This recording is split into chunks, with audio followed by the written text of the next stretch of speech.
আল্লাহ নিজের হাতে রমজান সাজাইছেন। আল্লাহ বলে, বান্দা শোনো আমি রমজানকে কেমনে সাজাইলাম।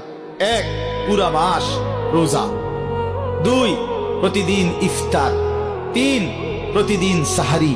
4, প্রতিদিন 20 রাকাত তারাবি। 5, শেষ দশকে এতেকাফ। 6, শেষ দশকের বেজর রাত্রিতে শবে কদর। এরপরে 7, একটা নফল একটা ফরজের সমান।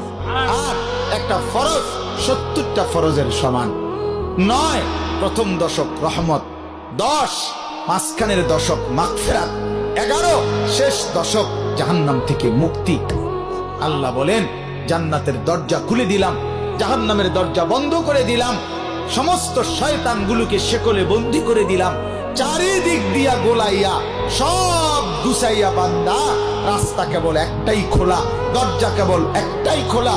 পুরা রমজান রাতে আসো, দিনে আসো, দুপুরে আসো, শুধু আমার গোলামি করবা, গুনাহ ছেড়ে দিবা, আর একটা দরজা দিয়েই সবাই ঢুকবা। শুধুই জান্নাত, শুধুই জান্নাত, শুধুই জান্নাত, শুধুই জান্নাত।